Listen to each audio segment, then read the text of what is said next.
142 non gazetted employees railway के, इनके लिए 78 दिन का बोनस तय किया गया है। यानी कि 78 दिन की जो उनकी सैलरी है उसके बराबर उनको बोनस देने का तय हुआ।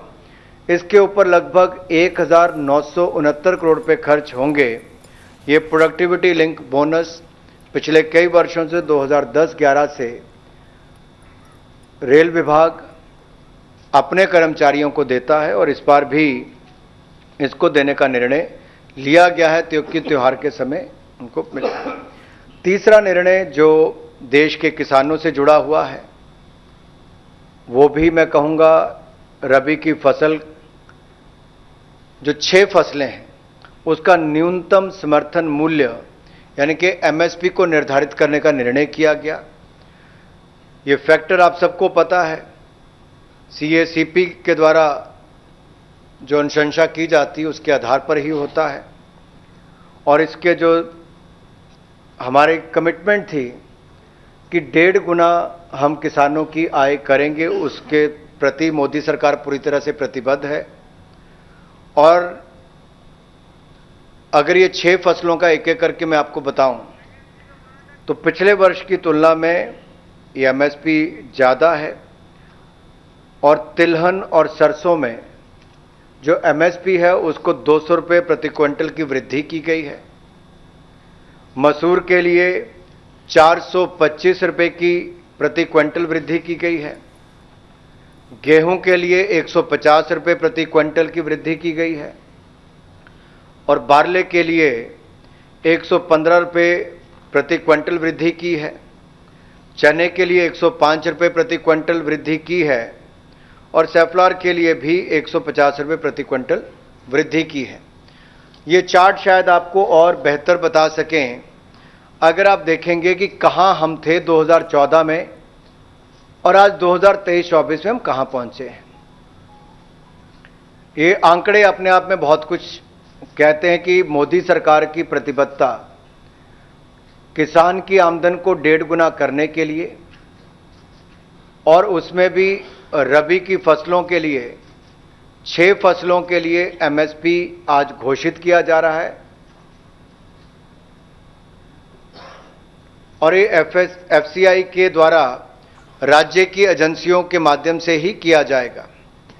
अगर आप कुल मिलाकर पिछले कुछ वर्षों में देखें तो भारत सरकार ने क्रॉप डाइवर्सिफिकेशन की ओर काफ़ी बल दिया है ताकि ऑयल सीड हो, पल्सेस हो, मिलेट्स हो यानी कि मोटा अनाज, दलहन, तिलहन, इसकी पैदावार देश में ज़्यादा हो और हमारे किसानों को भी इससे ज़्यादा आय के साधन मिल सकें और हमारी डिपेंडेंस जो है वो इंपोर्ट पर कम हो और आत्मनिर्भरता की ओर भारत और बढ़ सके।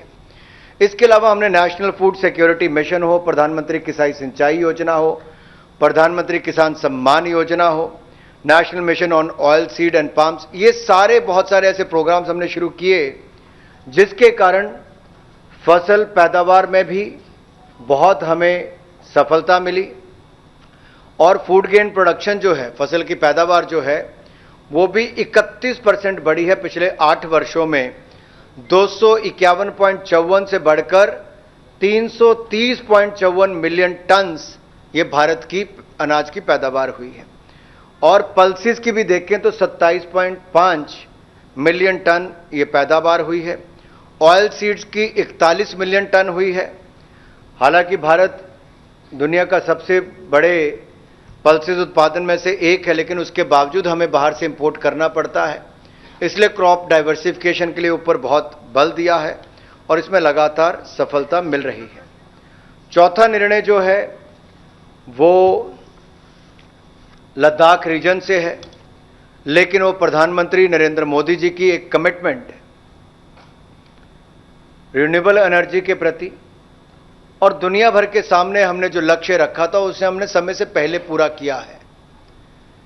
आपको याद होगा 15 अगस्त 2020 को प्रधानमंत्री मोदी जी ने लाल किले के प्राचीर से लद्दाख में 7.5 गीगावाट का सोलर पार्क स्थापित करने की घोषणा की थी और ministry of power and renewable energy ने उस दिशा में 13 गीगावाट की रिन्यूएबल एनर्जी की क्षमता विकसित करने का एक प्लान बनाया। आज का जो निर्णय है कि जब वो सोलर पावर प्लांट बनेंगे, रिन्यूएबल एनर्जी से जुड़े हुए जितने भी वहां पे क्षमता खड़ी होती है, उसके लिए इवैक्यूएशन यानी कि ट्रांसमिशन लाइन बहुत इंपॉर्टेंट है। तो लद्दाख से लेके मेन ग्रिड तक लाने के लिए 5 गीगावाट की कैपेसिटी की लाइन, उसको आज अनुमति दी गई है और उसकी अनुमोदित लागत 20,773 करोड़ रुपए है। 20,773.70 करोड़ रुपए 5 गीगावाट की कैपेसिटी लाइन की लागत होगी। लद्दाख से हरियाणा के कैथल तक आएगी। ये लाइन लद्दाख से हिमाचल प्रदेश, पंजाब, हरियाणा जैसे राज्यों से होकर आएगी और इसे नेशनल ग्रिड के साथ जोड़ दिया जाएगा।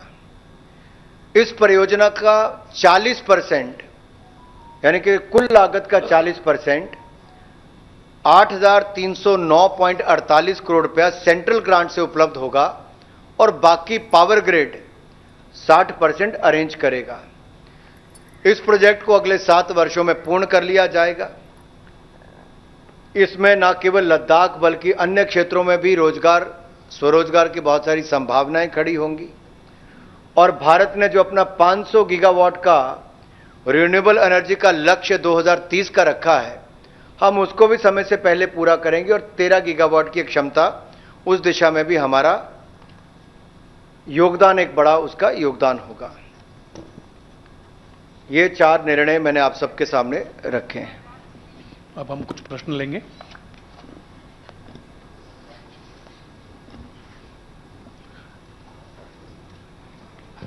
कॉर्नर से शुरू करते हैं हम लोग। आप Mr. Thakur sir. Just introduce yourself and please ask the question. Anuragi Venkatraman from Dinamalar. Vanakkam sir. Vanakkam. So you made an elaborate statement on Anaj Ka Bare mein. You made an elaborate statement. But today the ground reality of Tamil Nadu, especially Kaveri Delta, is suffering. The lot of farmers, thousands of acres of land could not cultivate because of non-availability of water. The Kaveri, in spite of the fact Supreme Court gave a direction to the Karnataka government, the Karnataka government least bother about the protect the interest of. My humble request to each and everyone is, Anji sir, if you could restrict your question related to the cabinet decisions, I'll be more than happy to answer all those queries.